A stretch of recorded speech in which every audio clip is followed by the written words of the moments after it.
Well, welcome to the Marin Green Home Tour. My name is Gretchen Schubeck, and I'm the Sustainability Coordinator for the City of Novato, and I'll be your MC for this inaugural tour of green homes in Marin. We're so pleased that you're joining us today.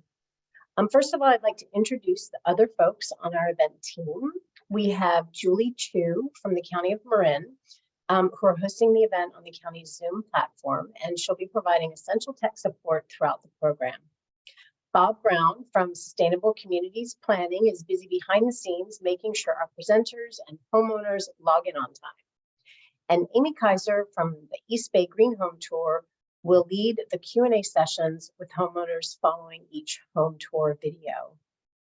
Now, this event came together thanks to this stellar, enthusiastic, and passionate group of individuals, cities, and county staff, including representatives from local community and environmental organizations. Many of our planning committee members will be active in the chat and during the Q&A sessions, answering whatever questions they can and dropping helpful links in the chat. Now, this event would not have been possible without the financial support of a wide range of local businesses, organizations, and Marin jurisdictions. I'd like to give a big, huge shout out to our major sponsors, our fantastic community choice energy provider, MCE, Solar Energy Solutions, Mr. Insulation, Ungaro and Sons Heating, Cooling, and Plumbing, Boulevard Real Estate, The Switch is On, Quit Carbon, Red Horse Constructors, SPAN, and the sustainability team at the County of Marin. Now, in addition to the previous major sponsors, a wide range of other supporters have contributed to make this event possible, and they're featured here on this slide. Thank you for your support. And thank you to our many other sponsors featured on this slide who are essential movers and shakers in the building electrification and decarbonization movement. Your leadership in this transition, to greener, healthier, and more efficient homes is. The Marin Green Home Tour was produced on a super tight budget. And if you find the tour useful and inspiring, please consider donating at maringreenhometour.org/donate.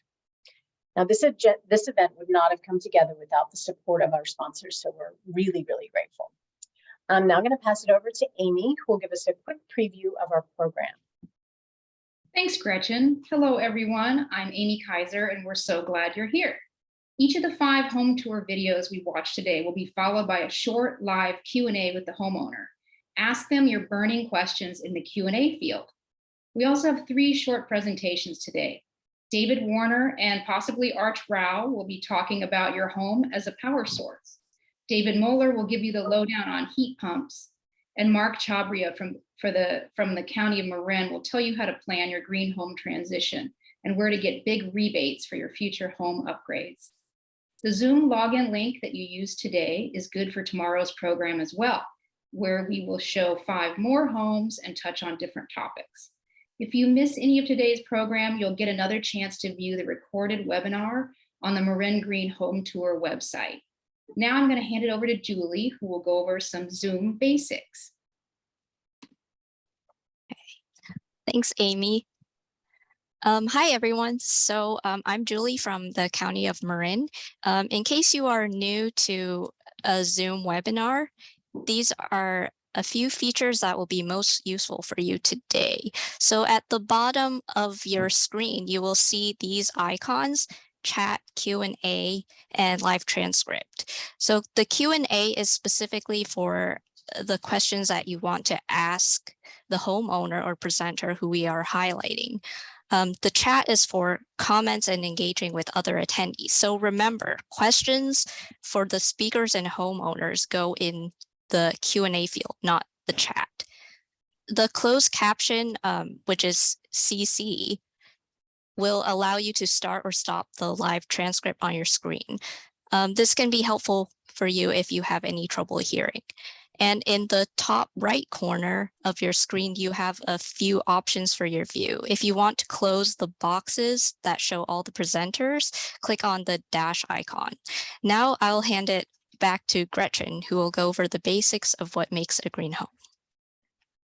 Okay, before we get started with our program, I'd like to take a minute to define what makes a home green. A green home features many of the things you can see here on this slide. And as we're all intimately aware, climate change is bringing more extreme heat days, drought, fire, and smoke to Marin. So a central theme of the tour is how can we adapt our homes to climate change without actually making climate change worse? Now, a major through line on this tour is the concept of electrification, which basically means getting fossil fuels out of your home and powering it with clean, renewable energy. In Marin County, our buildings account for over a third of all greenhouse gas emissions. And these pollutants are primarily coming from 4 gas appliances: furnaces, hot water heaters, gas stoves, and clothes dryers. You might also have other gas appliances like fireplace inserts or a hot tub heater. Good news is that there are electric alternatives for all of these. Now, scientists, policymakers, and climate experts all agree that we already have the technologies we need to stop our homes from polluting and contributing to climate change. And these electric alternatives like heat pumps and induction stoves are getting cheaper and better at an accelerated pace. So natural gas in our buildings is the second largest source of greenhouse gases in Marin. All the little vents coming out of your house are essentially like tailpipes, pumping out greenhouse gases and pollutants that create smog in our local air. Natural gas pollutes at every stage, from the gas wells to the leaking pipes under our streets to the pilot light in your stove. On the other hand, clean, renewable energy has never been more accessible. Marin and California in general has an abundance of solar energy, and you can harness the sun during the day by installing rooftop solar. But if solar isn't an option, you can purchase affordable 100% renewable electricity from our local community choice aggregator, MCE. If you want to right now, you can opt up to MCE's Deep Green program, which is 100% California wind and solar and nothing else. It's super easy and costs just a few bucks extra a month. We'll drop the links in the chat. Building electrification is not the only thing you'll see on the tour.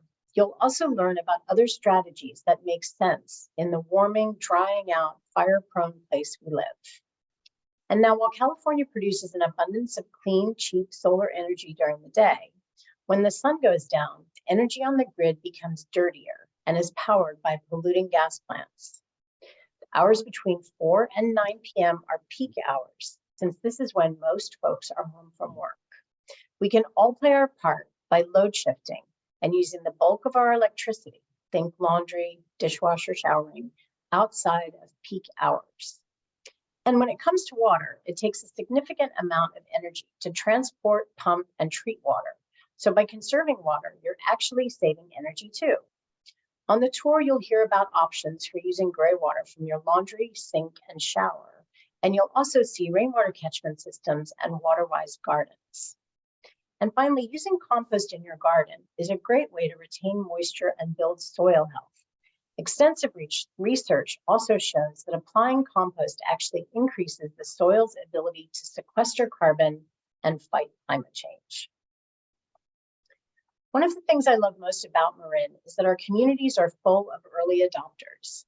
Many Marin residents have been at this green home stuff for a long while, and our local governments are also leading the way by walking the talk, putting green policies in place, and offering programs to support the transition to building electrification. This slide gives you a sampling of some of what's available. Public agencies, nonprofits, energy providers, and the state are also focusing on how to bring everyone along to ensure a just transition. And progress is happening. In tomorrow's program, you'll hear from people on a fixed income who've done a lot. Plus, we'll learn about affordable multifamily projects that are saving residents energy and water. If you're in the fortunate position to be financially flush, there's nothing stopping you from greening your home. Be the trendsetter on your block. If your finances are limited or you're currently renting, there are plenty of programs that make home remodels and retrofits available and accessible to you as well. The landscape is rapidly changing. Every year, the technology gets cheaper, rebates are increasing, and new programs for low-income residents spring up. You'll want to start planning now so you can take advantage of all of this. Okay, let's get started touring some Marin homes. Our first video is the home of Pamela and Catherine, who've been slowly retrofitting their San Rafael home to be water-wise, fruit tree and pollinator abundant, and free of fossil fuels.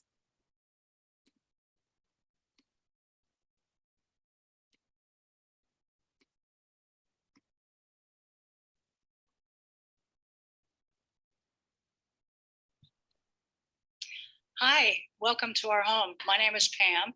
And I'm Catherine. Hi, welcome. And we've lived here since 1998. And we moved here for several reasons. We love the location, and it was about the only thing we could afford. And what else, Catherine? The house was built in 1958, and we love the idea of aging into our home. So we have very few steps. We have one more to go in case we ever need not to have steps, but we like the idea of a small space, but also big enough outdoor space because we love to be in our garden. As you see, we have a solar array. We first installed 6 panels in 2018 and then needed to increase when we got our second electric car. One thing we planned for was to wait to do that until we needed to re-roof. And at that time, we discovered that cool roof rating console shingles were available that help very much to reflect heat instead of absorb it. And here's a fun fact. When we cleaned our panels a few weeks ago in preparation for the tour, we realized, I checked it out online, that we're saving 5 kilowatt hours per day just from cleaning the panels. These panels have produced over a lifetime of 58 megawatt hours and really provide almost all of our needs. You'll notice that we have a lot of fruit trees here, and that's one thing that drew us to this home. Several families before we moved in had planted many fruit trees. They were Israeli couple that came from a kibbutz, and so our apricot, plum, peach, fig, they're all because of that family. And so we've have now a total of 19 fruit trees.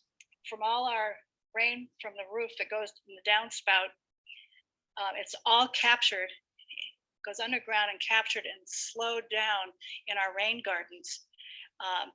And the sedges that grow here clean the water that comes off the rooftop. And then if it does overflow, there's a French drain that still slows it down instead of wasting the water to the pavement. We invite you in to see the features of our home, where we did renovations over time to decrease our carbon footprint. And we did it over time because that's the way we could afford it. And we're just so happy with what we've got. Come on in. What we've been able to do over time is slowly replace our appliances. And the first thing I want to point out is our induction stove. I had no idea how wonderful it was until I watched the East Bay Green Home Tour and fell in love and just replaced it a few months ago. When we remodeled the kitchen, we put down natural flooring. It's a linoleum. It has a brand name of Marmoleum. And we put it, this is some kind of countertop that's got glass, recycled glass in it. Because this wall has been taken halfway out, the incredible, wonderful mini split heater and AC can serve this whole space. We have 2 more, one in the bedroom and one in an office. I can't tell you how incredible it is for the lack of blower noise and the efficiency of it. And because we have solar, we have literally paid $0 to PG&E for 2 years. So we also like to utilize as much of our fruit as we can from the front yard. So these apples are going to turn into these dehydrated apples later today, we hope. And we made jam out of our apricots and plums this year, over 100 jars, which was a lot of work, but we got a little obsessed with not wanting to waste any of those beautiful fruits. This table is a repurposed barn door, I believe, and we got this many, many years ago at Wooden Duck in Berkeley. I'm not even sure if they're still here, but we love it.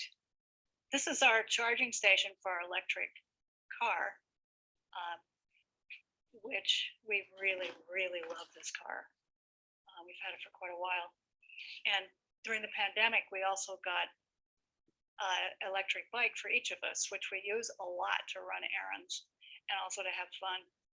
This is our heat pump water heater, which we were lucky enough to replace before our old gas water heater was probably about to fail. It was so old.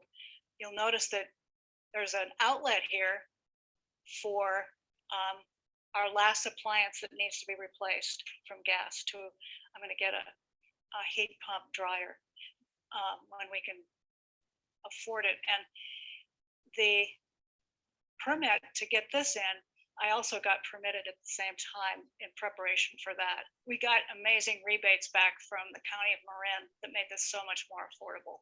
I'd like to point out that this is our gray water system that you'll see that this, when the lever is here, the water flows from the washing machine to the outdoors to water. There's 5 trees, citrus fruit trees out there that it waters. And when you want it to go to the sewer, put the lever up there. This is part of the heat pump that you saw on the inside. And this goes down into the crawl space underneath the house to the heat pump that's on the outside of the house on the other side. And this, you'll see, is a chimney, which we had walled off in the inside because we really don't want to ever produce particulate matter that is produced with burning wood. And this is one of the valves that you can see that comes where the water is supplied from the laundry gray water. This is the incredible oak tree in our backyard that provides life for so many birds. Over the years, we've had Western screech owl 2 years in a row produce babies. And then we've had, even this year, we had the barn owls nest there, produce 3 fledglings. Well, thank you so much for visiting our home. We loved sharing all of our upgrades that we have done over many, many years. We have made all these improvements to decrease our carbon footprint over the years. And that's what I want to encourage you to think about, how to plan ahead so that when you either have to replace an appliance or are ready to anyway, that you think about and contact rebate people, your neighbors that have made changes, so that you're ready to do it. We learn things every day. This has been incredibly important to us to make these changes for our health, but mainly to see what we can do to decrease the harm that comes from our old habits. Climate change is terrifying, yet when we focus on the changes we can make, we become hopeful. Well, thank you so much, Pam and Catherine. That was amazing. Your home is beautiful. Thanks for sharing it with us. Now, one of the sentiments that we heard from so many of the homeowners on this tour was their deep appreciation for the surrounding nature, birds and butterflies and wildlife. Can you tell us a little bit about what role that played in all the changes that you made to your home? Sure. Well, we've enjoyed over the years creating a space that we kind of try as much as we can to get out of the way of nature. Like just today, monarch butterflies have continued to fly around in our backyard, and a red shoulder hawk swooped up and grabbed one of those rodents we don't want in our yard. That's sequestering carbon. It just keeps the place cooler. It brings life. And I hope the rest of you can enjoy what you can too. Hi, Pam. I have a few questions that I'm grabbing from the Q&A fields. And one is that what kind of oak do you have in the backyard? It's a coast live oak, and the neighbor right behind us has several more, probably in the same family of the coast live oak. And it's doing so incredibly well because we live near an underground stream from the open space ahead of us. So it stays really healthy. Another question that I see is marmoleum. Can you talk about why that is green? I think that there's maybe a little confusion because when people hear linoleum, there's a lot of linoleum that's made out of vinyl, and marmoleum is different. So maybe you can talk a little bit about that. Linoleum and vinyl are different products. Marmoleum is just a brand for their version of linoleum floor. And off the top of my head, I don't remember why it's a natural product, but it's definitely not vinyl. Yeah, I think that the original linoleum is what marmoleum is, and it's made out of linseed oil, and I think fiber from linseeds that is pressed together.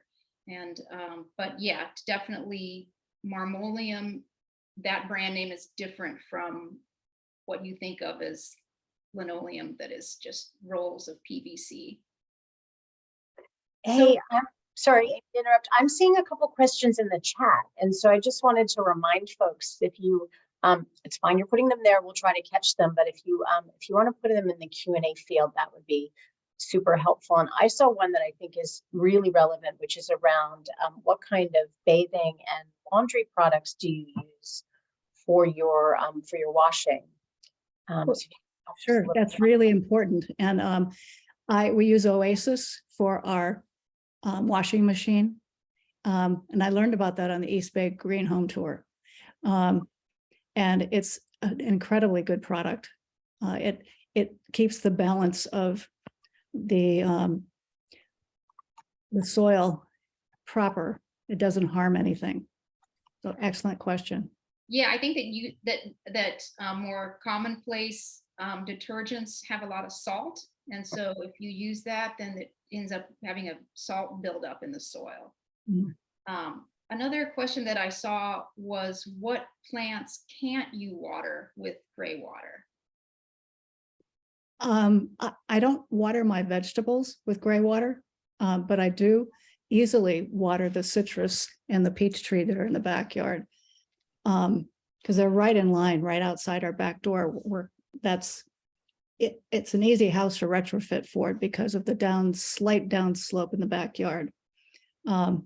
So I'm not sure, but the gray water doesn't have any food particles in it. You can't use it from your kitchen sink, for example. So it's really fine to be watering most things in your yard. And one last question that I am going to ask you from chat, but please, everybody, ask the questions in Q&A to the homeowner and the presenter later. And that is that someone is interested in induction, but they were wondering if it's prohibitively expensive to buy an induction range. What was your experience? Well, I waited till there were wonderful rebates available. So there's that.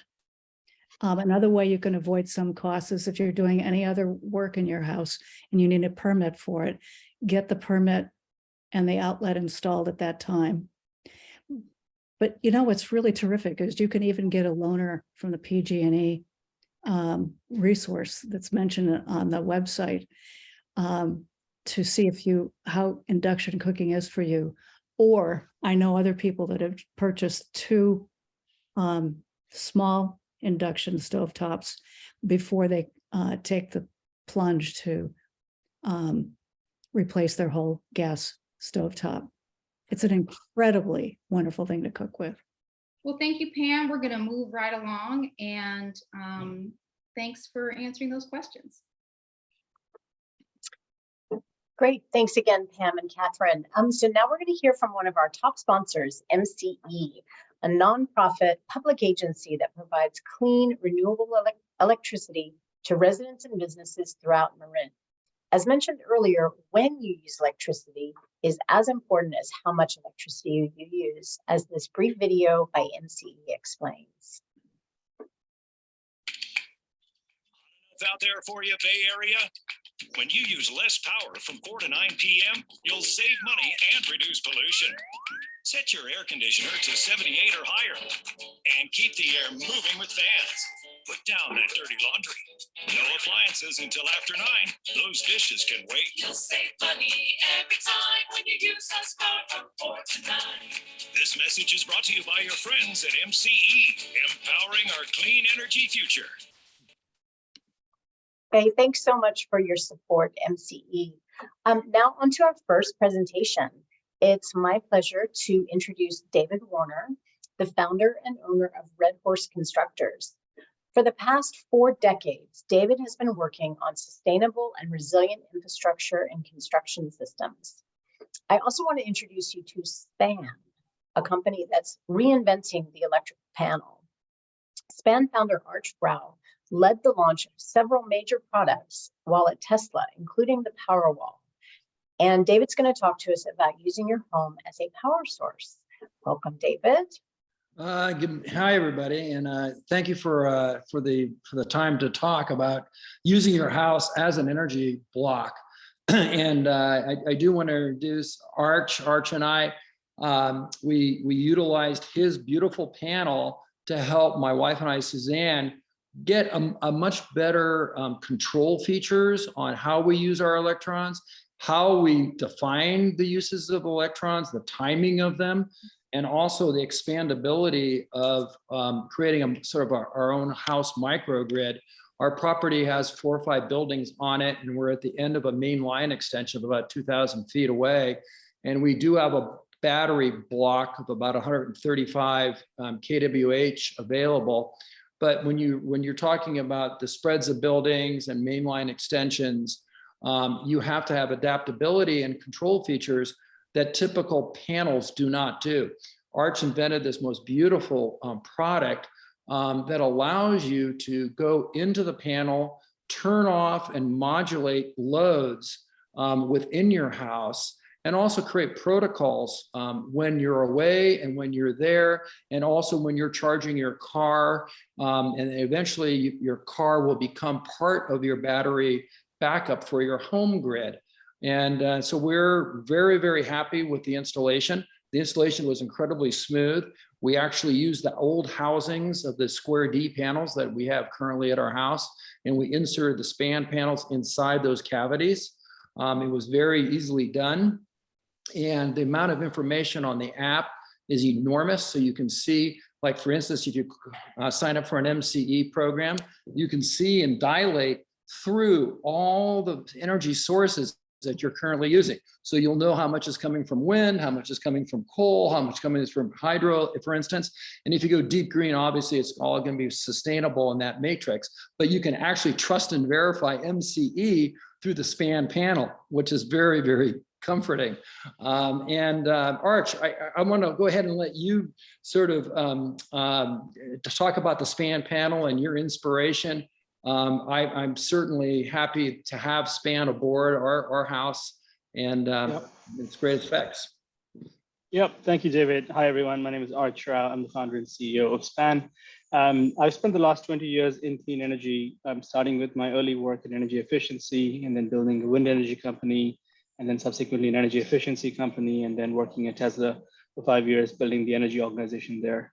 I started SPAN about 4 years ago, recognizing that every consumer should have the tools required to fully electrify their homes.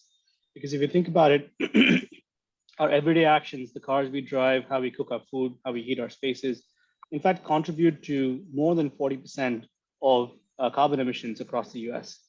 And one of the bigger challenges, though, is if you think about shifting your vehicle to electric and wanting to charge it at home, or your air conditioning and heating system to a heat pump, or your water to an electric water heater, or like the previous speaker was speaking about using induction cooktops, present day homes, 48 million homes in the US, cannot support this degree of electrification because the electrical panel, the service simply cannot handle that amount of load. What we've designed is essentially a digital power router for your home that takes the place of a traditional electrical panel, and it can act as that modem, if you will, or the modem router for your home, if you will, allowing you to control, both see and control all the different energy appliances and circuits in your home. And where we want to go is one step further, is provide recommendations for homes to fully electrify, where there are opportunities to replace an aging appliance or to make the transition from a gas appliance to an electric appliance. I've loved working with David. He's been a good friend and also a good customer for us. And we're looking at ways to scale this both here in the Bay Area and across the country. Yeah, and as Arch pointed out, the integration, for instance, when you do have a battery backup and you go into a PPS or a power outage, whatever the source of the outage could be, the app is so integrated, so it can give you the data, like for instance, how much battery life you have at the start of the outage, how much duration time do you have, and then and if you want to prolong your power, then you can toggle your loads on and off. And this toggling has never been accessible before. It's in such a big way. You could toggle breakers previous to span, but not complete sub panels and your home grid. And so when the home becomes an integration of the grid and an extension of the grid, as Arch was saying, the power of the house can then become the power for the community. And that's the big reach that SPAN is creating here. It's very seamless, very easy to operate. And I think over time, if all homes have this sort of digital reach into their residences, we'll be able to accommodate so many more loads on flexibility without creating additional generation plants in the United States for infrastructure. That's another key program. I think that's right, David. Yeah. The way we see it is every home across the US, 77 million single family homes have electrical panels. And many of them, as we go down this path. My name is Bruce Bell. Great.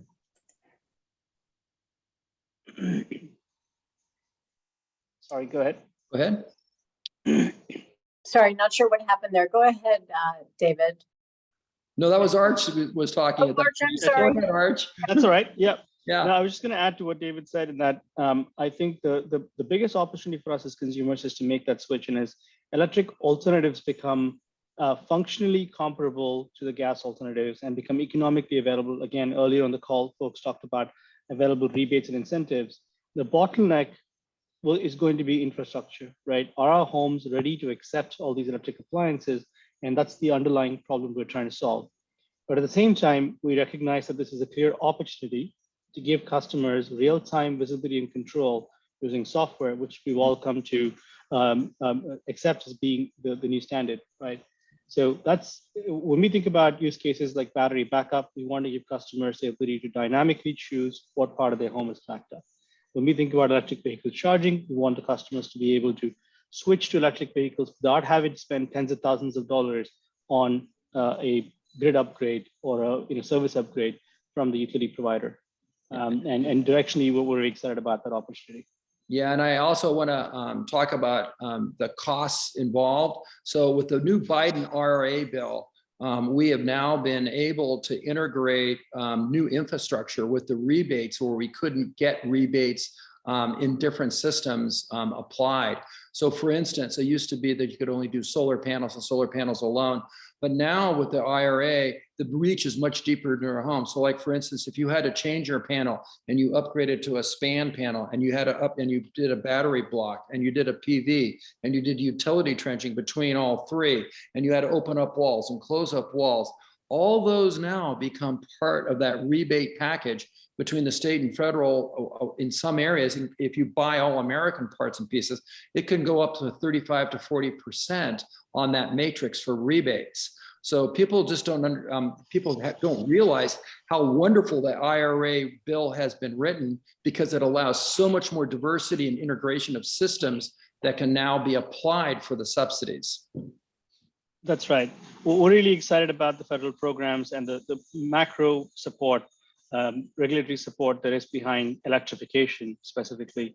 To add to David's point, a low and moderate income household could get between 100% of the installation of a panel upgrade with SPAN covered through the IRA funds, or up to 50% if you're a moderate income household. And every household can now get access to a 30% tax credit, much like we have for now over a decade for solar installations. So that makes this technology more affordable, but also accelerates our path towards electrification. Yeah. And just to add one more thing, if you look at our electrification in our cars and vehicles, a typical, even a small battery block in a car might have a 90 or a 50 or sometimes 70 kWh block inside of it that now is accessible through SPAN. So now your car is now probably going to become your largest battery that can now be integrated into your home grid. And that back and forth dialogue digitally can happen through the SPAN charger, through the SPAN panel, and get into your home grid. Thank you, David and Arch. We're going to have to move along with the program, but I wanted to ask if you guys could drop down into the Q&A and answer any of the questions that people have. Sure. Thank you. Thank you. Thank you so much. I also wanted to say that if you all are interested in seeing what a SPAN panel looks like, the East Bay Green Home Tour in the archives, we featured 2 homes that had SPANs, and the one at Stephanie's in San Leandro was where I fell in love with SPAN. And it's an amazing product, and I can really imagine that this is in the future, all of our electric panels are going to have the functionality of SPAN. So it's very exciting that it's available now. Yeah, mind blown. Thank you so much, David and Arch, for sharing your time and expertise with us. We're going to now move on to another home tour, and we're heading north to Novato to Bob and Nanette's Dream Eco Home they built just a few years ago.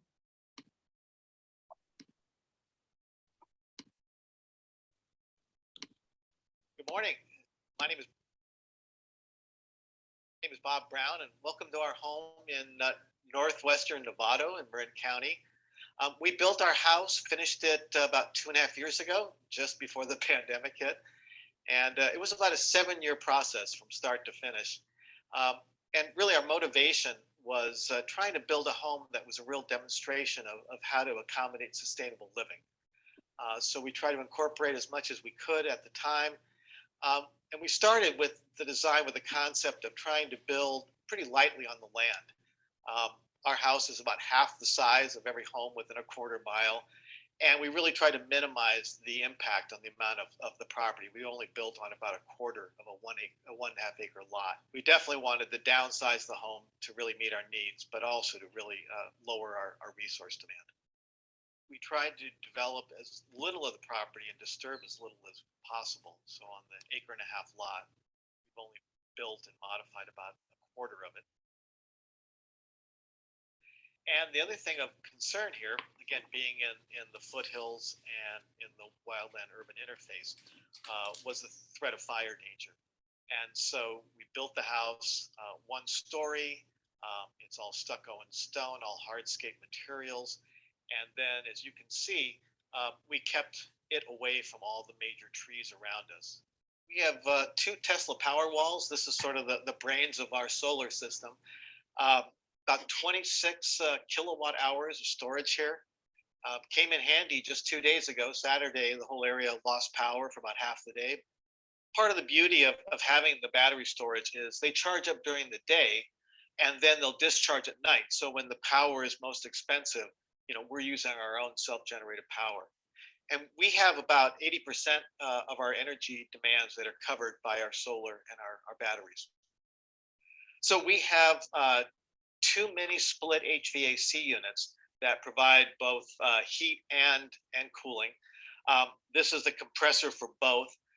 They're mini splits, and so you'll see them inside the house. They're recessed, but it's a great efficient system. We originally didn't think we would really need air conditioning because we've got great airflow and great insulation and triple pane windows. But with things getting warmer and ourselves getting older, I think it was a good decision to have the air conditioning, which we do use a few times a year. Come on inside and we'll take a look at what those heat pumps look like in the interior. So we have 2 of the mini split units. One of them is right up here. And unlike most, which you'll see are wall mounted or ceiling mounted, we wanted ours to be recessed so they're less visible. So they've got about a 1-foot duct on them, but they're right behind the wall right here. So our second heat pump unit mini split is here in the master bedroom. which again, we just cool the two areas of the house. And then a second system that we have for ventilation is we've got a whole house fan. And so in the evening when it cools down, we can open all the windows, turn on the whole house fan, and it sucks all that cool air in. And it really cools the house down at night so that we start out the next morning with a very cool house, the floors, the walls, etc. So we really are able to manage the temperature in the house with minimum use of heating and electricity. So one of our water conservation features, it's just a little tiny pump. It goes on the water heater. It's a hot water recirculation pump. What that does is it's voice controlled. We use our Google Assistant, say, turn on the hot water. And because our hot water heater is so far from the master bath and shower, we turn the hot water pump on. It pushes the hot water here. It takes about 2 or 3 minutes. And so when we turn on the faucet, the water's hot. And so we don't waste all that gallons of water going down the drain waiting for it to get hot. So we're in the garage now. This is our zero carbon transportation, our electric car and my electric bike. Both are operated and charged by our solar panels. And then getting back to the water heating, this is our 50-gallon heat pump water heater. It's extremely efficient and it's great. You know, even when we have guests over and have multiple people showering and using the kitchen, more than adequate and quick recovery. And then this is that hot water circulation pump I mentioned. A really inexpensive unit. I installed it myself, very simple, but again, a great water conservation feature. So another water conserving feature are these touch faucets. So they touch on and off. So again, you can really reduce the amount of water by turning them on and off pretty easily. Sometimes when I've got my hands full or I'm washing my hands, I won't even bother touching it. I'll just touch it with any body part at all that's handy. But again, a nice water saving feature for the house. So this is our backyard. We have a bocce court, but below that is our garden and our fruit trees. And the garden is entirely watered by a 2,500 gallon rainwater tank. I'll show you in a second. And then the fruit trees are all watered by gray water. So because we built the house from scratch, we were able to pipe it so that 7 of the plumbing fixtures, all of the bathroom sinks, showers, and the laundry, they all go to a gray water system, which then when it fills, pumps to the fruit trees, either again, on demand when it's full or every 24 hours automatically will pump out. It's a really nice little system that was installed. So this is our 2,500 gallon rainwater tank. And again, it fills up in the winter, usually by May, and it typically will be sufficient until late August. So again, we use that exclusively for our garden watering. And then this is the gray water system, not much really to look at. But again, this is the collection tank. It's got a pump inside. Those fixtures all feed in with piping. And then it has an overflow as well that can pump back out to the sewer if there's any situation that you can't handle. So again, our essentially zero potable irrigation garden and orchard. So the other aspects of sustainability, just beyond the energy and the water savings, I believe, is really sort of promoting a shared economy and a sense of community. And so we do that by taking all of the excess produce and fruit that we grow, certainly more than 2 of us can handle. And I have a garden share box that I have up in front of our house for neighbors. And we're also immediately adjacent to a trailhead. So we get a lot of hikers coming through. So all of our excess goes up in the box and I don't have to post any of it. It all gets taken. So that's sort of been a tour of our home. I think what we've really tried to do, again, was to make our home construction an example of sustainable living. And it really is wonderful. It's a wonderful place to live. We feel like, we're being really resource efficient, living much lighter on the land than we have in previous home situations. And the other beauty is that we'll have long-term energy savings. We've done all of our investments up front. And so a lot of our power is now free. We use minimal amounts of water. So again, as those prices on those utilities and resources go up, we're going to be sitting pretty and living really, really wonderfully here in Northwest Nevada. Oh, thanks so much, Bob. That was amazing. And what a beautiful home. Thanks for sharing with us. I'm curious about the whole house fan that you talked about. So could you talk to us a little bit about how that works?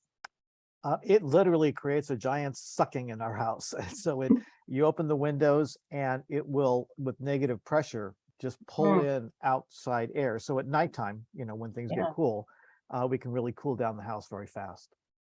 Nice. Great. And I noticed, I love all that rainwater collection and reclaimed water you're using in your garden. How far are you able to go with the reclaimed water?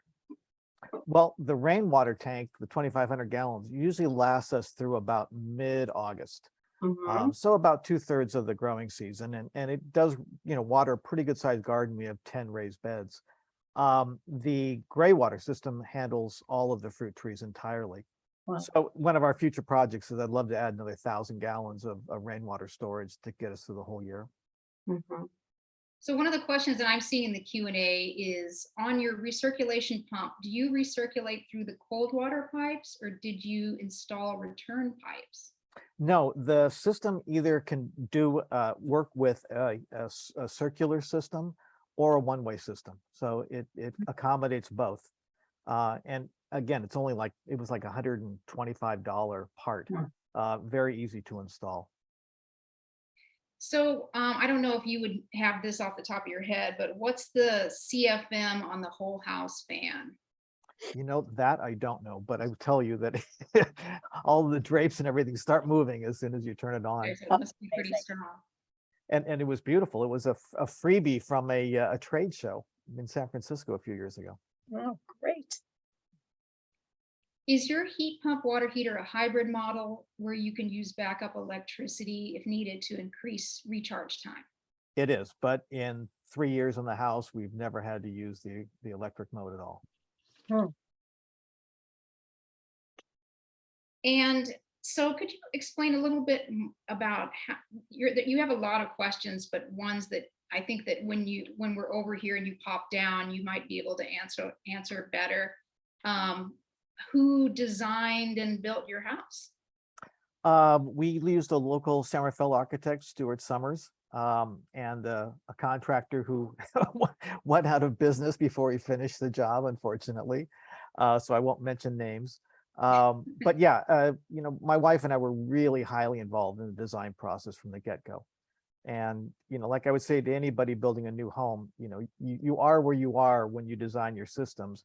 Frankly, by the time the house was done, I wish we could have done other things as well. But, you're at a point in time and you can do as much as you can at that point. Can you explain a little bit more about how the recirculation pump is voice activated? Could you kind of walk me through like what is the in-between thing? Is that like an Alexa or a?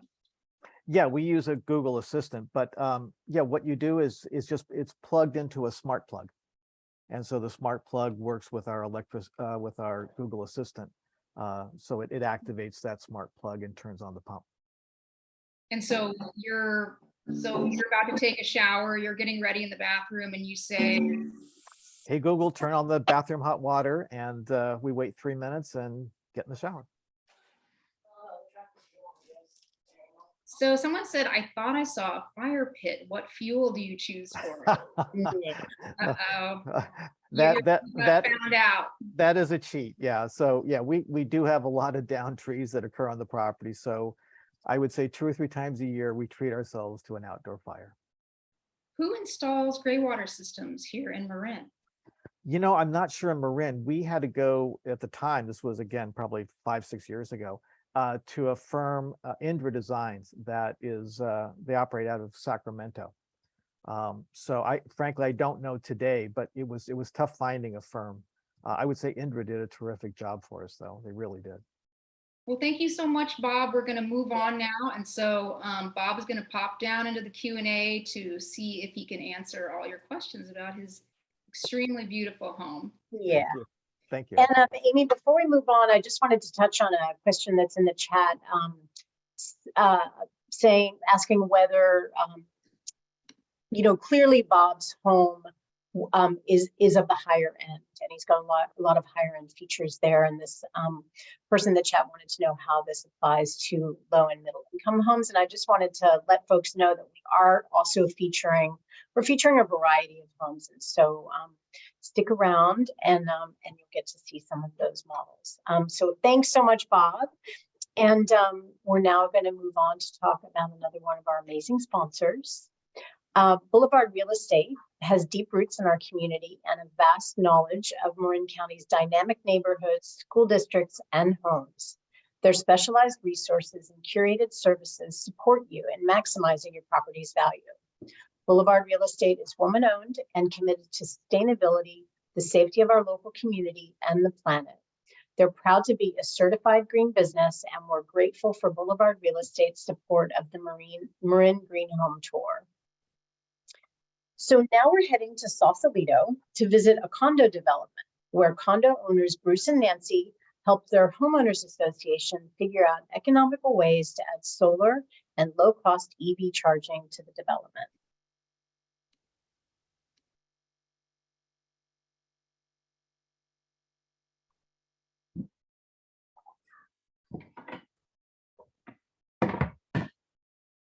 Hi, I'm Bruce Bell.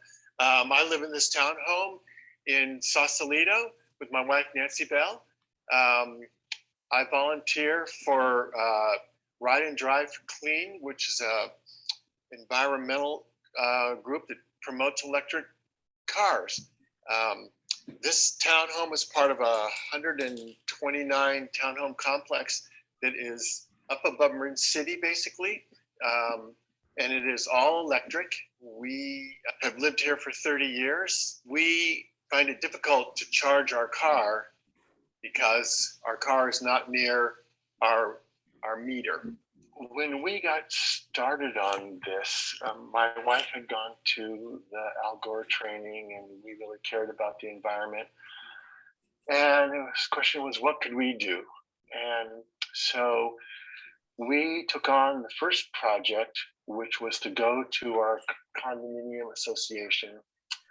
We have 129 units, and they have carport lighting and sidewalk lighting.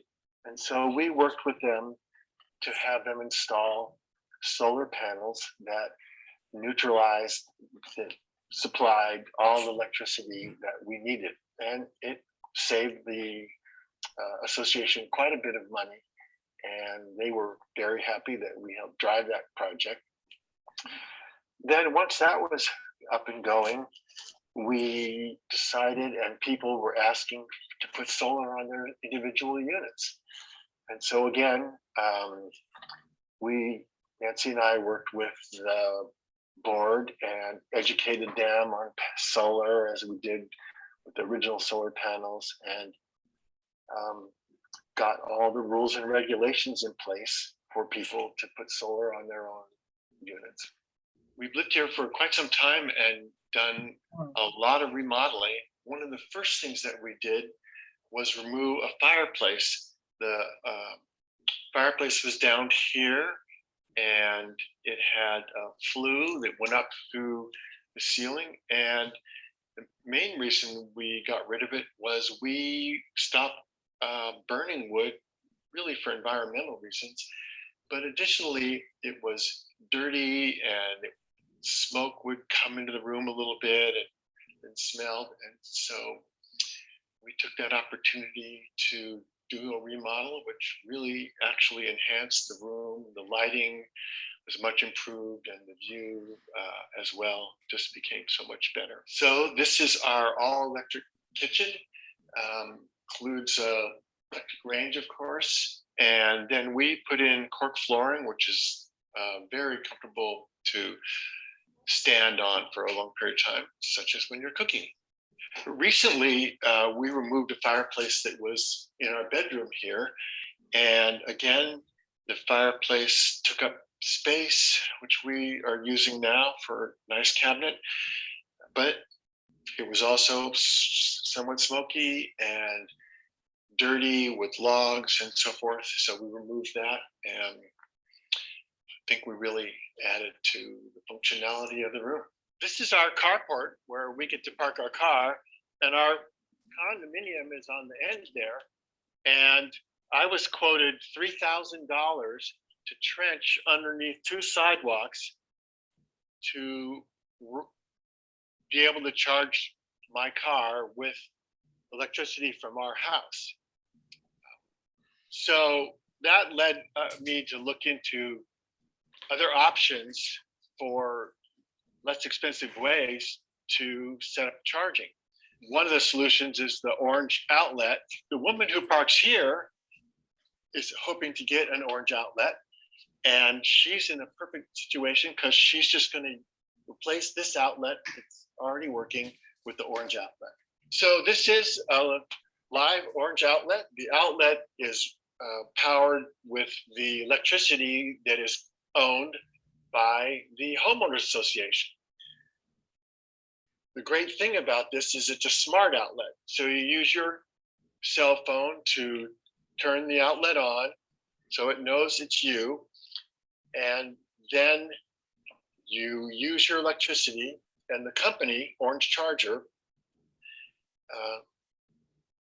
charges you for the electricity that you've used, and also pays the homeowners association for that electricity. So it's just a swap. And then the Orange Charger company takes a small fee. So this orange outlet currently sells for $350, and it was $200 to install. And she has charging and very inexpensive, and it solves the problem of her car not being near her own electrical box. Here's another electric car charging station. It's a little more common for what we have here in another carport. This is a level 2 for a Tesla, happens to be. And I'm just noting that this person had to run conduit over to this building next door where there's electricity. He's running it off of the electricity from his own unit, as opposed to using our condominium association electricity. On top of the usual expense of just installing a charger and running it to electricity, in this case, this person's house is so far away that it was less expensive for them to install a second meter that's for their personal unit just to run that charger. So this whole project was probably $6,000 for them to have charging in their carport, as compared to the orange outlet, or finding a way to use level 1. When we decided we wanted an electric car charging, we also educated the board on electric cars and worked with them to pull together a car charging policy and architectural application, hold harmless agreements, and other rules and regulations that the association wanted in order to allow people to put chargers in their carports, which of course is not their property. And so that was very successful. And the paperwork that we use for that, is in the files of the Green Homes Tour if you would like to use it for your condominium association. Hello, Bruce. Hi there. So, Bruce, thank you so much for sharing your story about your condominium and some of the challenges around EV charging. And I know anyone who lives in a townhome or condominium and has a homeowners association has probably come up against some sort of rule around what you can and can't do. So can you talk to us a little bit more about any reluctance that you faced from the homeowners association and maybe what the nature of their concerns were? I guess definitely the board had to make the decision about this, and none of them had electric cars.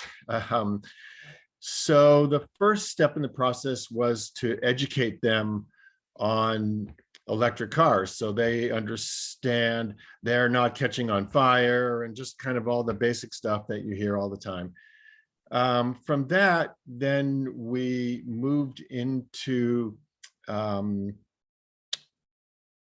different kinds of chargers or different solutions that would be available, and worked through showing them designs and getting their approval on that. And then we started with a pilot project, and it was kind of like a little way to say, hey, we'll take this out if this doesn't work for you guys. And that really, opened up the door, and they kind of let us run with that. At the same time as this was going on over quite a long time, we were getting more and more people coming to the board saying, hey, we would like electric car charging. And, inevitably the extension cord out of people's windows started showing up and going across sidewalks and that kind of thing. And they wanted to put a stop to that for, safety reasons. So that's how that all worked out. And I might add that I've helped a number of condominium associations and talked to a few apartment dwellers as well to go through that process. And I'm happy to help people out with that. Oh, that's wonderful. So Bruce, we have some questions in the Q&A. One is, does the orange outlet just plug into an existing outlet? No, it's an outlet in itself. I've got one here, and so, the camera's not very, there it is. There you go. And so, it's just a regular plug that would just simply replace an existing plug. It happens to be a double wide plug, and it, I think they're selling for like $400 now or something like that. You can find them online. The company's called Orange Charger. Of course, you're going to get a big orange car when you search for Orange Charger. So, Yeah, you'll work around that. And the outlet is the orange outlet itself. And they're installing them like hotcakes. The guys that started the company worked for Tesla, and it came out of some funding from some Tesla board people, and it's just a solution for the nearly 50% of Marinites who live in multi-family dwellings. That's great. So one question that I had is, I think that there's a lot of sort of misinformation, or people have ideas about needing more souped up chargers than a level 1. But I believe that the statistic is that in America, that the average motorist drives 30 some miles a day. So, is the level 1 charger practical for most people? Well, of course, our association, people are allowed to put in a level 2 charger. And that first woman who I showed you, where she had a plug that she was going to put a charger in, she did put in a charger that is it's really 110 volt, but it has more amperage. And so apparently you can, it's sort of like twice as powerful as a regular 110. I will also mention, we bought our Chevy Bolt in 2017 when it was the only other car than the Leaf and the Tesla. And we have talked easily 20 of our friends into buying electric cars, still doing that. It's really simple. You let them drive the car and then they buy one. And almost to a person, they are all getting by on 110 outlet, because they come home, they plug in, they can pick up 40 miles in 10 hours. So overnight they get 40 miles or so. And typically people drive less than 37 miles, I think, a day is on average. So most people find it useful. The 110 is enough. for some people who have long commutes and stuff, they have to solve it another way. I happen to be on Whidbey Island, by the way. We're not in Marin, and we drove our electric car up here, and it took us 2 days, and we stopped at the high-speed charging stations, and you just keep moving along. And we went out today and rode our my wife's electric bicycle, and I'm still on my acoustic bicycle. And we just pulled into the local free charging station and picked up 50 miles while we were riding our bikes. Well, that's all the time we have, but for your Q&A, but there are more questions in the Q&A. It'd be great if you drop down to answer people's questions. I will be. Okay, great. Thank you, Bruce. Thanks so much, Bruce. So another one of our amazing sponsors, adding insulation to your ceiling, walls, and underfloors, and installing a moisture barrier in the crawl space under your home helps to keep your home warm in winter and cool in summer. As a result, costs for both heating and cooling can be reduced, as well as greenhouse gas emissions. Mr. Insulation is a local family-owned business dedicated to service excellence for over 30 years. Focused on sustainable building, green energy, and natural or recycled materials, Mr. Insulation provides vital services to maintain a low energy footprint. The health of their customers and the well-being of the planet is always a top priority when Mr. Insulation is on the job.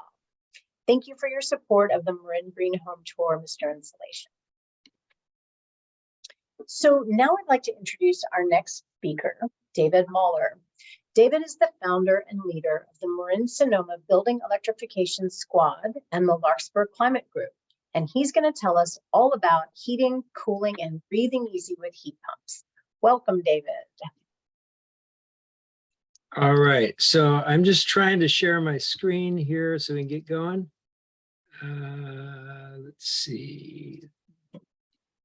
That should do it. Can you see my screen okay? We can, thank you. Okay, perfect. Greetings, everyone. I'm glad to have this opportunity. And what I'm going to do here is sort of address the question. So you want to install a heat pump. And I'm going to try and take you from the point where you first start thinking about that to the time that you would actually retain a contractor. I get asked this question all the time. And so that's what this presentation tries to address. So you want to install a heat pump, great. As we've already heard, use of fossil gas, which is methane in buildings, produces about 1/4 of our greenhouse gas emissions. And as we've also heard, leakage all along that use process really increases the impact much more.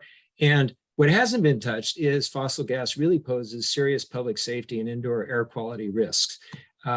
So it really is worth moving away from this, changing out your gas fueled, especially space and water heaters for high efficiency electric heat pump models really is one of the best things you can do to reduce your greenhouse gas emissions. My presentation focuses primarily on heat pump space heaters, though I'll touch on water heaters as well. And one caveat, the presentation focuses on air-sourced heat pumps that use ambient air as their source. And you'll see as I go through this, I've written this out pretty completely because I want everyone to have access to these slides afterwards so you don't have to take notes and you can look at this as you make your decision. So what is a heat pump? Well, it's an electric power device that transfers heat from one place to the other. It does this using a compressed gas that expands as it moves through heat exchangers, and then fans transfer the heat from the heat exchanger to the air. Heat pumps are not a new technology, but they've recently gotten a lot more efficient and advanced. And this is actually a technology that you're familiar with. It's in your refrigerator.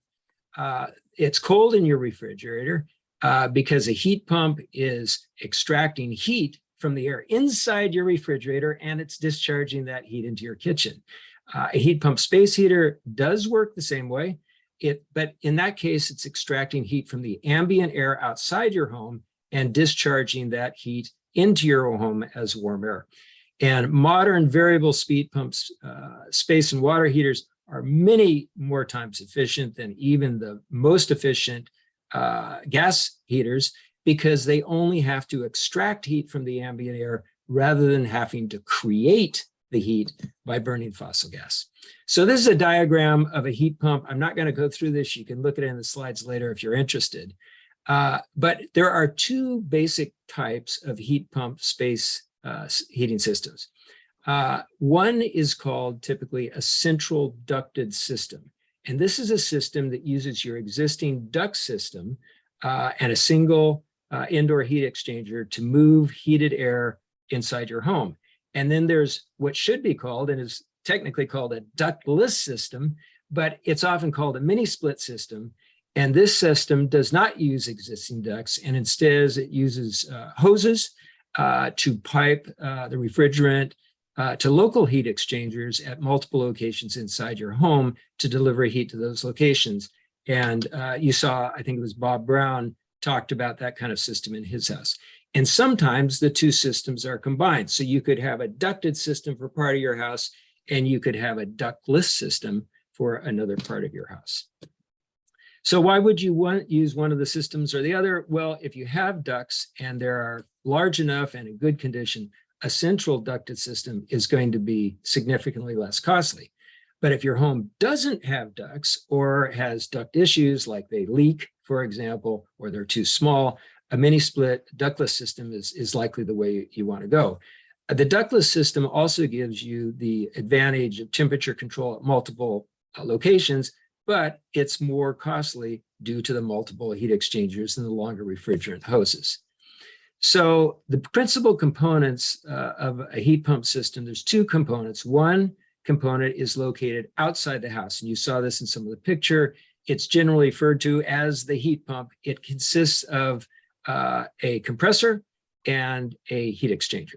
The other component is located indoors, and that consists of one or more fans and heat exchangers. So in the central ducted system, that indoor unit is called an air exchanger and is typically located close to the outdoor unit. And the two are connected by short refrigerant hoses. For a ductless mini split system, the indoor units are typically called wall heads, but you saw they can be in different configurations, and they can be located far from the outdoor unit. And each wall head acts like a small air handler and is connected to the outdoor unit by longer refrigerant lines. And you saw that in the first home. You saw those refrigerant lines.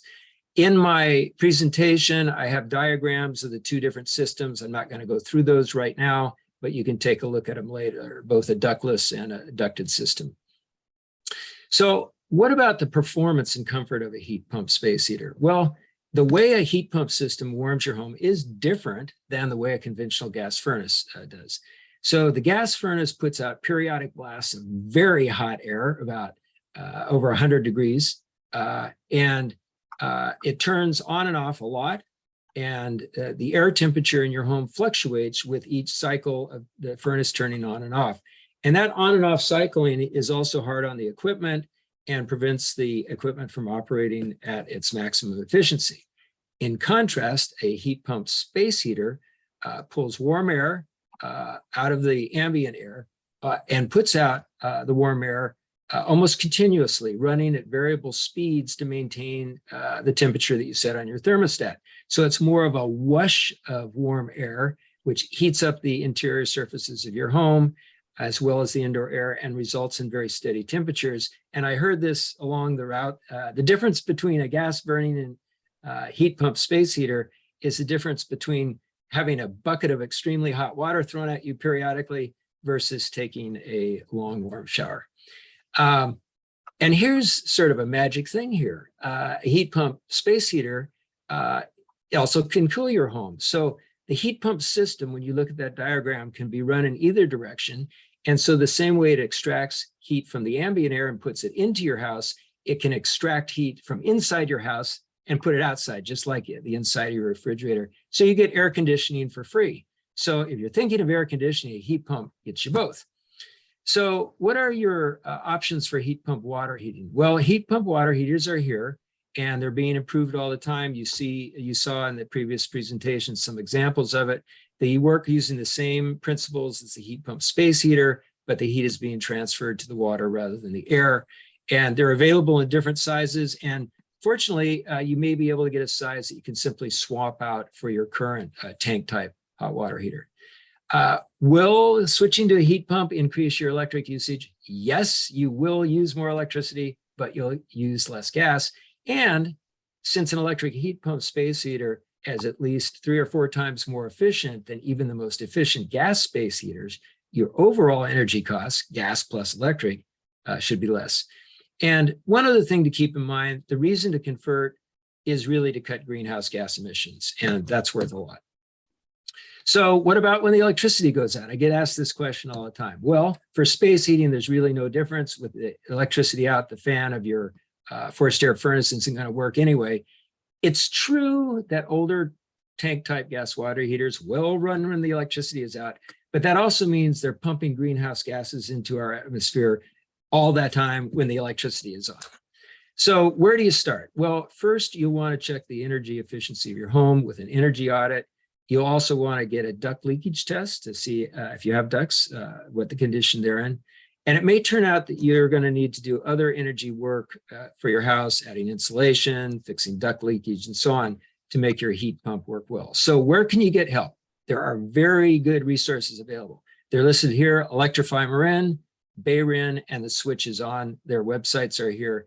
Each of these sources provides guidance, consultation, contractor names, and other references. So these are just tremendous resources, and I would check out all 3 of them.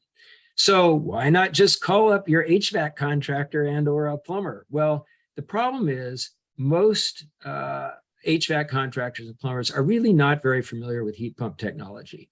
And they'll probably try and talk you into installing a gas unit because that's what they know how to do. I've listed some reasons why they might do that. You can look through those later. And if you insist on a heat pump model from a contractor that really isn't familiar with the technology, you may not end up with a great installation. A few things to watch for with HVAC contractors. A lot of times if a client insists on a heat pump, they'll recommend getting a dual fuel gas and heat pump for a backup burner. You don't need that in our mild climate. And even contractors who are familiar with heat pumps often really recommend the ductless systems. And so that's something to watch out too. It may be that your ducted system will work just fine. So the issue of electric capacity, that's a good one. And we've already talked a little bit about electric capacity, but it really depends, on what your current electric meter, your electric panels capacity is and what your load is. Almost for sure, you'll have to run a new electric circuit to a heat pump space heater. Typically not a big deal. If your electric service is 200 amps or more, you'll probably have adequate capacity. If your electric service is 100 amps or less, there's a good chance you're going to have to upgrade your panel, and that can be expensive. You need someone to assess your electrical capacity. That's an electrician. Also, there's a new company called Ready, Set, Replace that can help you do that. It's a good idea. David, Yeah. Hi, this is Amy. We're going to have to move along with the program. Do you, is there a good stopping place pretty soon? Yes. I thought I had 15 minutes. No, it's just 10. I'm so sorry. Oh, well, I wish I had known that. Well, let's just take a good look. Good idea to check your electricity capacity now so you're ready to go when you want to change. I want to point out there's lots of incentives to help you along. Mark is going to talk about that a little bit later. Here's some of the sources. He's going to go over that. Might want to think about delaying your installation so it goes into 2023 because there are some new incentives coming in. I've got some advice on selecting a contractor. And then some final thoughts. If I can go through these, I'll then wrap up. Okay, so first of all, it's a good idea, as I said, to get prepared now. So if and when your, or I should say, when your current appliances go out, you're ready to go. If you go ahead now, you're going to be in an early adopter group. So it's going to be more challenging than it's going to be 5 years from now when the heat pumps are just the standard. But don't let the challenges hold you back. You've got lots of guidance available. And the codes and emission requirements are changing very fast. It's just not fast enough we need to move ahead now because we don't have time to wait. Thanks a lot. Thank you, David. David, thanks so much for sharing all that incredible knowledge on heat pumps. And David is going to drop down into Q&A to answer any residual questions. So please feel free to pick his brain, and we'll try to get answering questions in the Q&A chat as well. So now we're going to head deep into West Marin to Inverness to tour Mari and Dominique's all-electric home.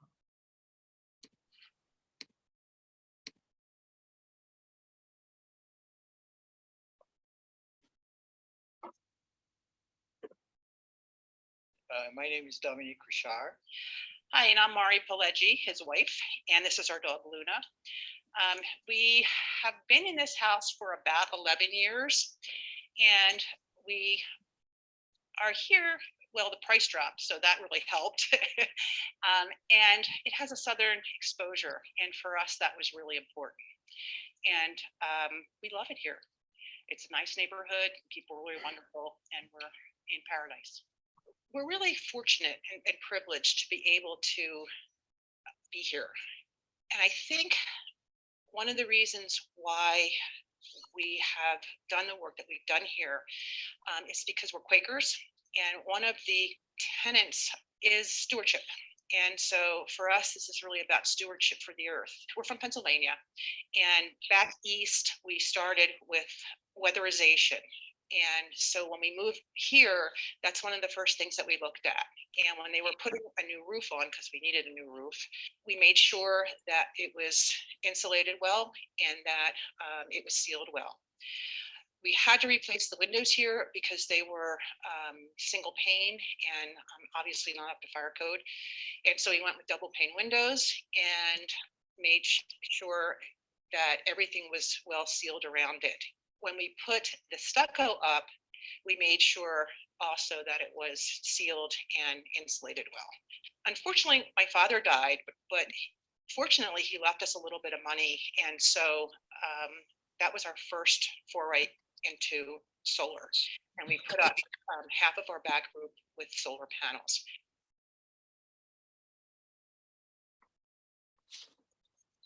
So this whole idea of stewardship really made us, and the climate crisis that we're in, made us really think about our next step. And that was to add a second array of solar panels. And because of the rolling shutoffs, we also decided to go with batteries. And we have 2 batteries here, and it takes care of everything in the house except for our heating and air conditioning, which is coming from here, our heat pump. And it's because we're insulated, we haven't had any problems with cold or heat. When we did this, and I have to give a shout out to Mark at Electrify Marin because he helped me, and they're wonderful. Any questions you have, he can answer them. He helped me especially with our panel because we had to upgrade the panel to be able to put all to handle the load that we've got here, and it's kind of behind the screen to my left. So this is our charger, and I have a hybrid Honda, and we don't have to pay for transportation because we can charge here at home. Welcome to my washer and dryer shed. We have an electric washing machine, and we have a heat pump dryer, which is part of our whole house electrification program. It's great to have the dryer, but usually we just let the sun take care of drying the clothes. And we have our rack that can fold up and be stored pretty handily for that. Welcome to our heating shed. And we've got a heat pump hot water heater, which we were able to use because of the rebates from Electrified Marin. We also in the back here have an electric heater for the hot tub. And I took a class with Resilient Neighborhood, and I learned about this little device it recirculates the hot water. And so I no longer have to waste water waiting for my shower to heat up. So thanks to Tamara Peters and Resilient Neighborhoods for the resource. Welcome to my parched backyard. Climate change has really had a local effect, and I think we're all feeling it. I'm part of a group called the Neighborhood Food Resilience Group with West Marin Climate Action. And so what we're doing and what I'm trying to do here is to create an edible forest, so to speak. The first thing we did was to put in fruit trees along the perimeter. I have lemon trees, and it's become my means of barter in the neighborhood. Extra produce goes to the food bank. So one of our experiments is straw bale gardening, and you'll see a lot of straw bales in our raised beds. And we have the raised beds because we have gophers, and it's kind of like on the cartoons, you can see them just get the roots and pull the plants down. This is another one of our ongoing projects, and it's our rainwater catchment system. And our plan is to collect the rain, or out here, actually, it's more fog drip, a lot of fog drip, so that we can capture it, save it, and then run it down to our vegetable garden. So this is our induction stove, and I got it because my aunt had one and she loved it, and I got a chance to cook on her stove and it worked fine. A lot of people are leery about getting an induction stove, but Thomas Keller cooks on one, and if it's good enough for Thomas Keller, it's good enough for me. This is our heat pump system. And the great thing about this is that it's zoned. So we have one in our bedroom, one in the study, and this one here that takes care of the main area. And we don't have to use it a lot because it really works well. It's really important that we do what we can personally to help reduce greenhouse gas emissions, and electrifying is a great first step for that. But we also need to be working towards structural changes. And I do that by working with local environmental groups. I'm a board member of the Environmental Action Committee of West Marin, and we do a lot of advocacy work there. Have fun with your new projects, and thanks for visiting my home. So do we have Mari in the room? I see her. I'm here. Hello. Hi. Mari, thanks so much for sharing your magnificent home. What a spot. And so, first I wanted to ask you about Electrify Marin. You mentioned what a big help Mark was getting you going, getting fossil fuels out of your home. But can you talk to me about whether did they help you figure out the logistical sequence of what made sense to do for second, third? I didn't ask for that because I sort of had a plan for that, and the more I researched, the easier it became. But Mark was great. I mean, because there any questions I had, I could ask him, and so it really helped the process become less stressful. Great. So I'm looking in the Q&A, and I am seeing a question: what type of windows did you select when you replaced all the windows? We used Marvin windows because we wanted to just replicate the windows that were already there. So here's another question regarding your plantings. How did you weigh your choice for edibles, which provide you with some food, versus natives, which provide benefits to the local habitat? So there's both. And so one of the things that neighbors and I are working on is having more native California plants for bees and butterflies, etc. And so it's always a challenge outside of the fencing to make sure that we find things that the deer are not going to either eat or pull up. But that's one of the things that we're working with. Someone asks, can you talk more about straw bale gardening? What are you learning as you're going about that experiment? It was one of the experiments that I had. I'm part of this local group with West Marin Climate Action, and it's a community food resilience group. And so I took this on to experiment with it to see what it was like. And I think it could be a good thing if you're beginning to start your garden, because it's not permanent. I don't know that I need that now where I am. But I just wanted to kind of play with it. And what I'll do is with the bales that I have, they'll become part of my compost for the next round. Nice. Hey, one thing that isn't in the Q&A, but I wanted to draw out of you is that, you know, there's a lot of electric homes, all electric homes that we highlight, but people tend to have electric resistance heaters, but you're one of the people who actually has a heat pump clothes dryer. Yes. And so I wanted you to talk about your experience with that. Like, how is it different? You know, how are you experiencing it?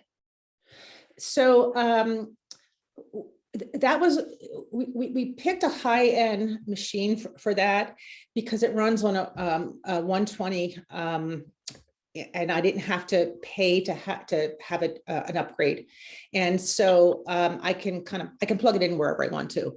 And I use it for times if I have to dry something and I don't have enough. We have a lot of fog out here. So if I don't have enough sun, Yeah. and it takes longer to dry, but I love it. Yeah, I have one too. I don't have the kind that you have, but it takes longer, but it doesn't impact my life at all because I'm not needing to crank out laundry really fast. And so I just don't even feel the time difference.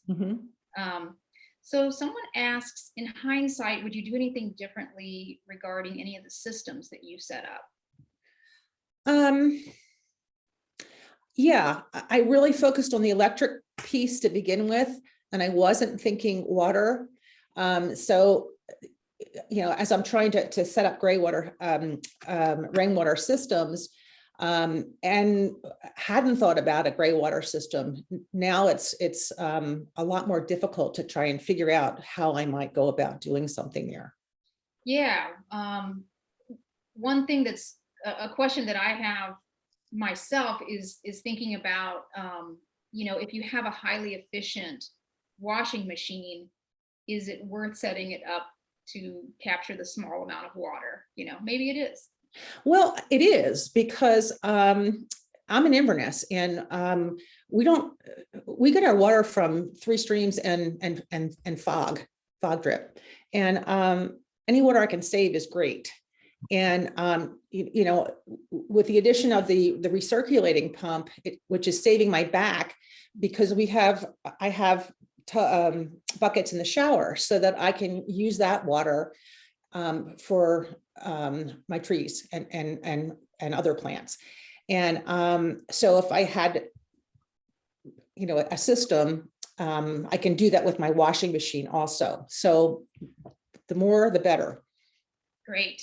Well, thank you for showing up to answer our questions tonight. And I'm going to move on, and you can dip down to see what the conversation is like in Q&A. Thank you. Thank you. Thanks so much, Mari.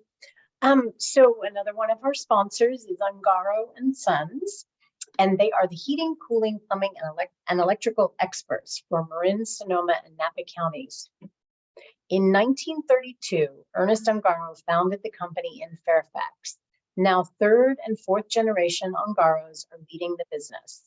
Every year, Ungaro and Sons awards a scholarship called the Green Science Award to Sonoma State University students in the science department to promote going green. Let Ungaro and Sons help you green your home with heat pumps, EV charging, and more. Thanks a bunch, Ungaro and Sons, for your support of our tour. Now I'm pleased to introduce Mark Chavria from Marin County's sustainability team to tell you all about the many resources and rebates available through the Electrify Marin program. Hey, Mark.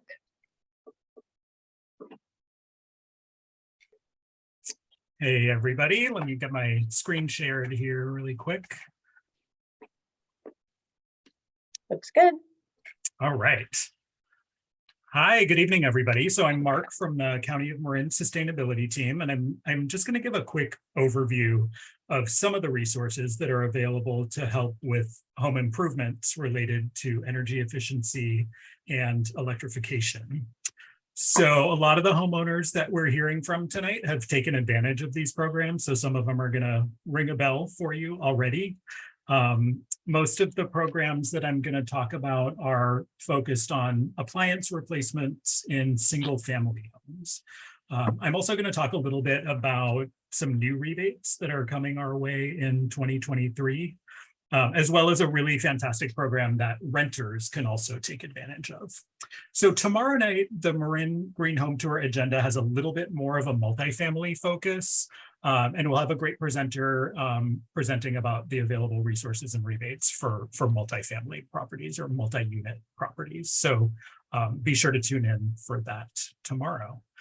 So I just want to preface all of this by saying that I want everybody to keep in mind that rebate programs come and go, sometimes suddenly and unexpectedly. So the landscape of what's available is constantly changing. And we really do our best at the county sustainability team to keep up with what's current. And we're always happy to share that with you all. So feel free to reach out anytime.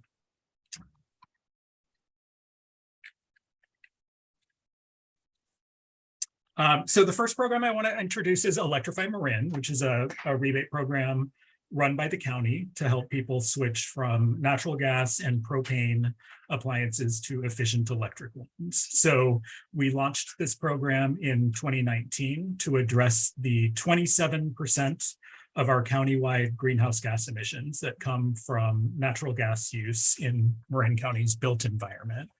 So the biggest wedge, of course, in the emissions inventory is transportation. But in order to make progress toward our greenhouse gas reduction goals, we need to focus on all the pieces in the pie. So just a few things that are important to know about Electrifying Marin. The rebates through this program are payable directly to homeowners after the project is complete. Applicants can work with whatever contractors they want, or they can install, they can do the appliance replacement themselves. Lots of flexibility around how the work actually gets done. But we do require that the work is done under a permit from your local building department, if applicable. And then, the program is locally funded by the county. So there are opportunities to stack these rebates on top of other rebate programs that are out there, which are mostly funded by the utilities. The program's really been successful and well utilized in Marin. We've helped over 400 Marin County homes reduce their natural gas or propane use, and many of them have become all electric as a result of their upgrades. So the focus of the Electrify Marin rebates is on the three biggest uses of fossil fuels in the typical California home. And these are water heating, space heating, and cooking. And we're in luck because there are some really great, amazing, efficient, all-electric alternatives to our old gas and propane appliances. So the rebate amounts for this program are listed on the slide for heat pump water heaters, ducted heat pumps for home heating and cooling, ductless heat pump systems, induction cooking appliances. And you'll see also that we have higher rebate amounts built in for low-income households. So you can find more details about equipment eligibility and the rebate application process at marincounty.org/electrify. So more great opportunities are available for Marin homeowners through BayREN, which is the Bay Area Regional Energy Network. This is a Bay Area-wide program that is funded by PG&E ratepayers. So if you have a PG&E account, you are paying for this program and you should try to take advantage of it. The program structure is a little bit different. You do have to work with a contractor that's enrolled in the BayREN network in order to access these rebates, but there are a lot of Bay Area contractors on their list, so still really a lot to choose from. Homeowners can get up to $5,000 in rebates for projects that improve energy efficiency and reduce fossil fuel use, including projects like air sealing, duct repair and replacement, insulation, HVAC improvements, efficient water heaters of all different fuel types, cooking appliances, and efficient heat pump clothes dryers, which we just heard about a little bit from Mari. And I want to specifically point out some of the rebates that Bayren offers for switching from gas to electric appliances. So listed on the slide are all the rebates that can be stacked on top of the rebates from electrified Marin. It really creates an extra advantage for Marin County homeowners over the rest of the region. Bayren's heat pump water heater rebate, for example, of $1,000 can be added on top of the electrified Marin rebate of $1,000, and that creates a really, really strong incentive over doing a gas replacement.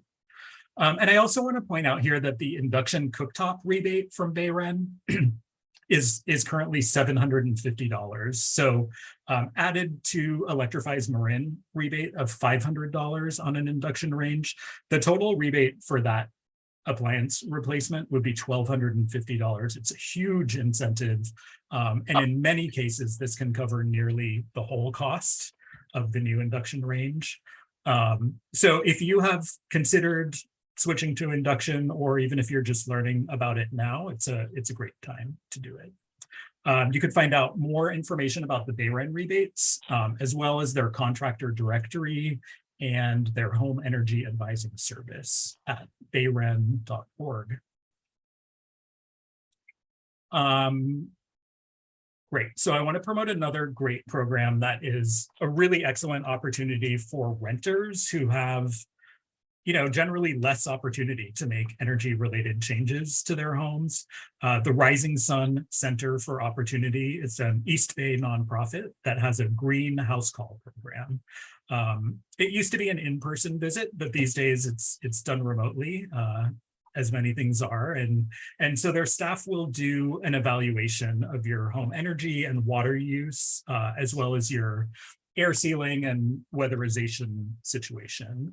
And then they'll put together a customized kit full of materials to help you save energy and water. And so I'm a renter in Marin. I participated in this program.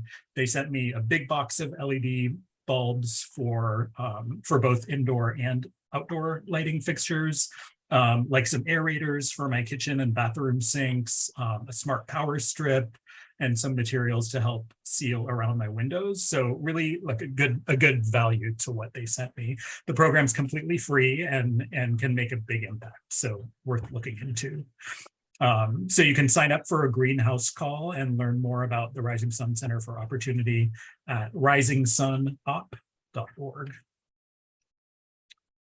And finally, I want to talk a little bit about the recently passed Federal Inflation Reduction Act, because it's really on a lot of people's radars right now, and it contains a lot of great opportunity for home energy related incentives. So there are two main components to the legislation. The first being tax credits that are going to be available to anyone with a tax burden.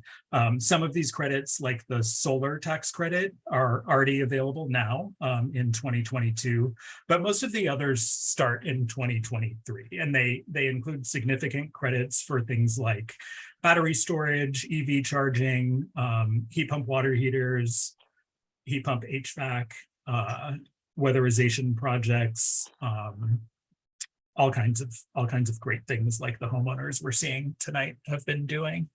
The second component of the legislation are upfront rebates that will be available for households earning less than 150% of their area's median income.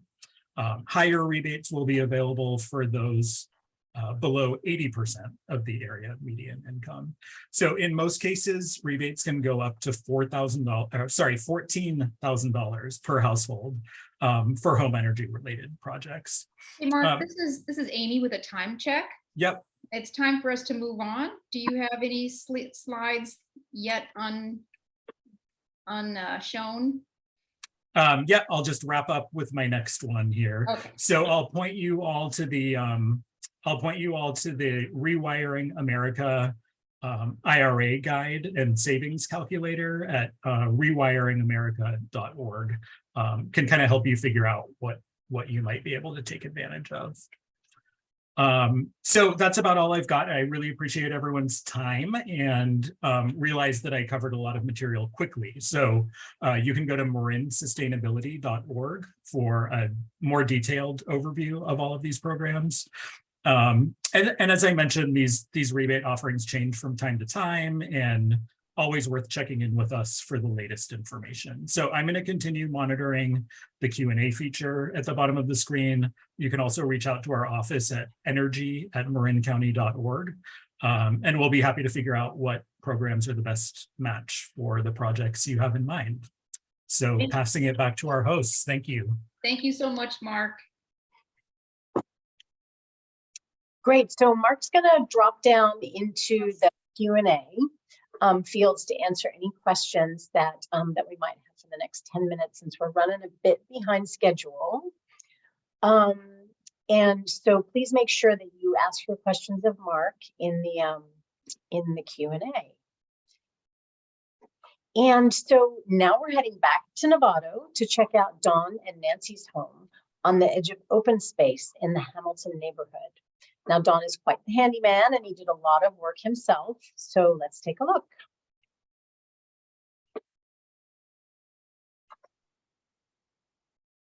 Hi, welcome to our house. I'm Don, this is Nancy. We've lived here for 17 years. The house was built in 2003 and we moved here because it's so close to open space. There are really nice hiking trails, 5 or 6 of them, right out of our front door. And as you can maybe see, we only have one neighbor, like right next to us. We have a couple across the street. And it was really important to us to live next to open space. We looked actually at 100 houses before we found this house. So we really chose this particular house. And we really love it. This is a wonderful house, the best house that I've ever lived in.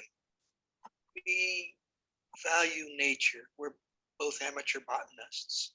Our first date was a botany hike up on Mount Tam. And so because we value nature, we wanted to make our house as green as possible. So we'd like to invite you to come into our house.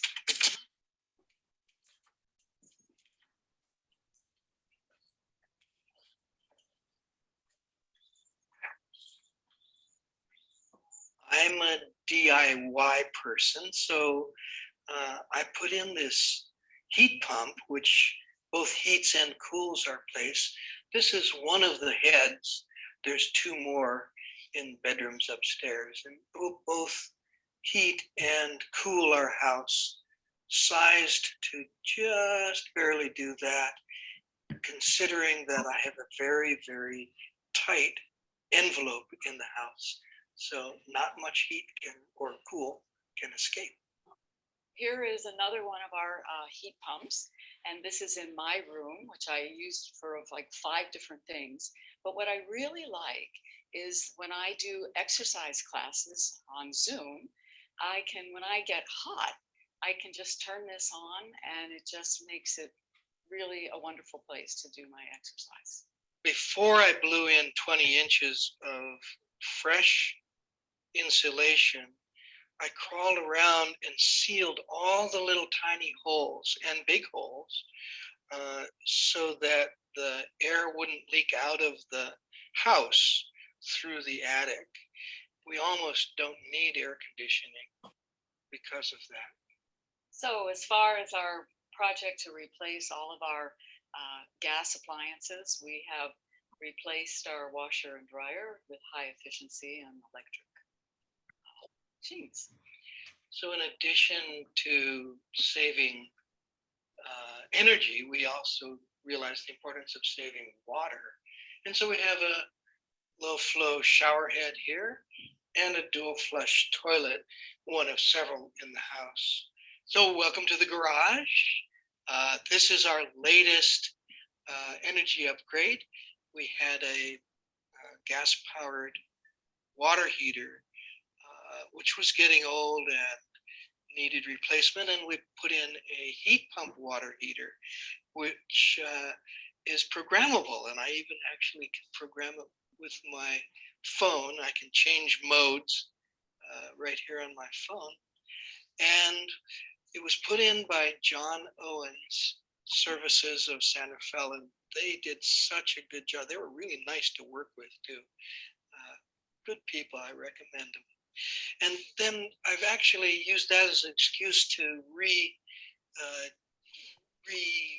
might say, carpenter the whole back of the garage using FSC Forest Stewardship Council wood and recycled materials for the shelves were reused. They were in Nancy's office for years, and now they're here in our garage. And similarly, this sink I'm going to install, I got as reused from Urban Ore in Berkeley. This is our most recent electric car. We've been driving electric cars since 2012. This is one of the very early Model 3 Teslas, and I love it. It's the best car I've ever had by far. And let's see, and I charge it just with the dryer outlet. I've got a dryer outlet over there. It's the car itself has all the smarts it needs to manage the charging. So I just plug it in and set and forget, really.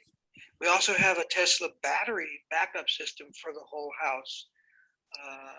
Well, for everything but the car charger and the mini split. So my energy bill from PG&E last month was $27. Okay, we're heading to our backyard now, and you'll probably notice that we have a pesticide-free zone.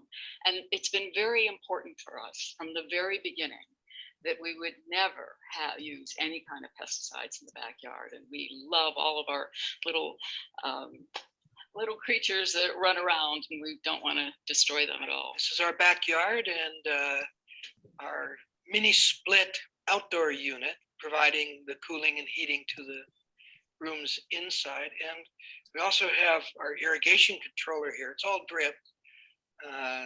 So low use, low water flow. Well, this is our garden, and I'm growing tomatoes. But I also have bees. I have 4 hives, and they're all volunteers. Bees really, really like it here. They've moved in on their own, I don't know, 4 different times in this apiary.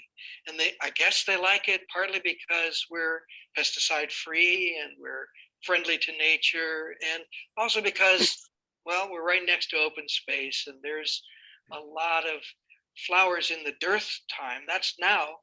The dead of August is when there's very few flowers, but there are some wildflowers out there, notably star thistle, and it makes really good honey. Welcome to our backyard. And this has been very important to us. We put everything in from, when we first moved in here, there was nothing out here. And we really emphasized doing things organically and having a number of native plants. And one of the things that we hope to do next is to completely replace our lawn in the front. But we've done a lot of good work here.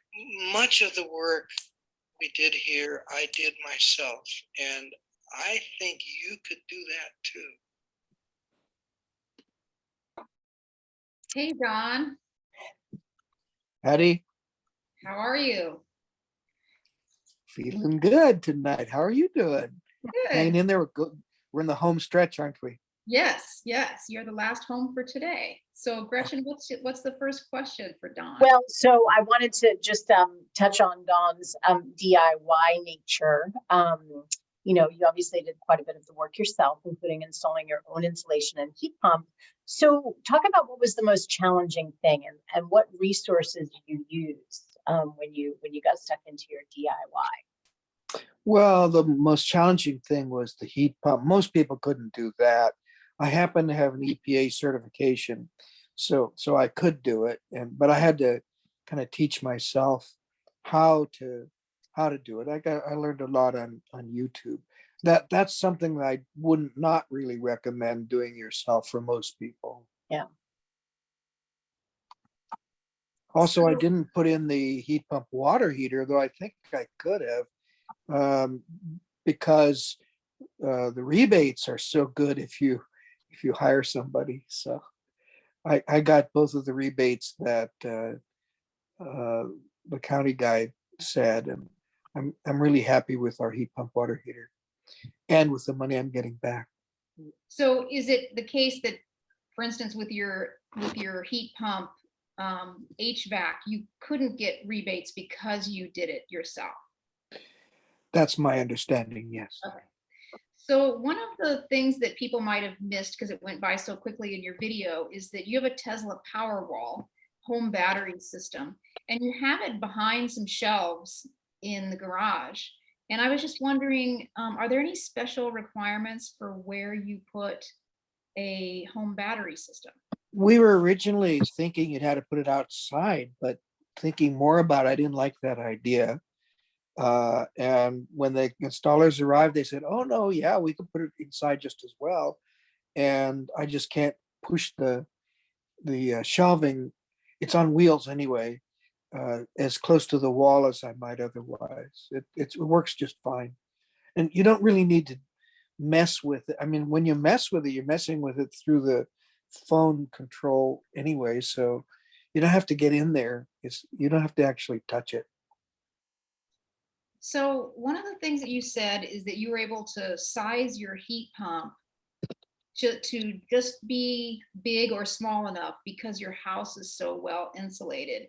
Could you talk a little bit more about that, how those two things are connected? Yes, thank you for that question. I started with solar panels because I didn't know about building envelope at that time. So my solar panel's been up for 18 years or something. But I sealed all the little openings in the ceiling, and with foam, and I spent quite a lot of time doing that, and also openings like electrical outlets in the walls and plumbing penetrations where they come out of the wall. There's usually a little hole around the pipe, and you're going to seal that up, and that made a huge difference. It moved us from to where we really didn't need air conditioning. What we do in a hot summer night is it cools down to about dark or even before dark, and we put a fan, just a regular fan, in one of the upstairs windows and open a couple other windows and blow out the hot air and pull in the cool air, and it works every bit as good, at least in this house, as air conditioning. So one of the questions in the Q&A is, can Dawn talk about the native plants they used and what nursery helped them? Oh, well, not all of our plants are native. We try to do that, but I also have fruit trees in there, and we recently went to Amarissa Gardens. We recently went to the tree nursery in Fulton. Mr. Green Jeans down in Mill Valley is great.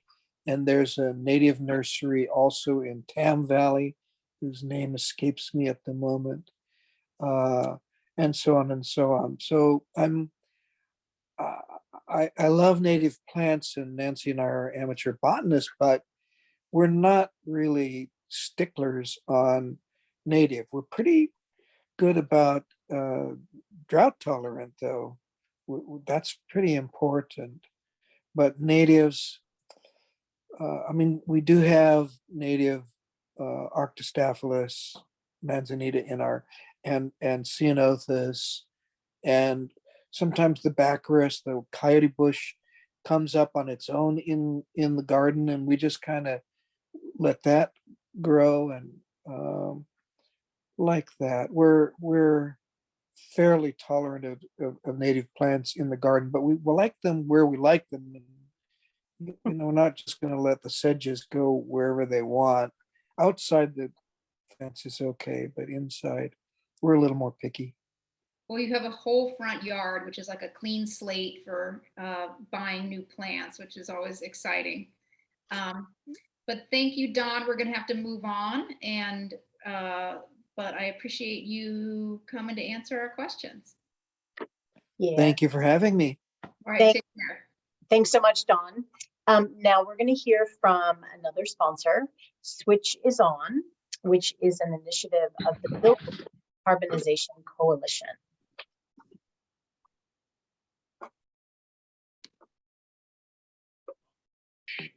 Homeowners, is it time to replace your old appliances?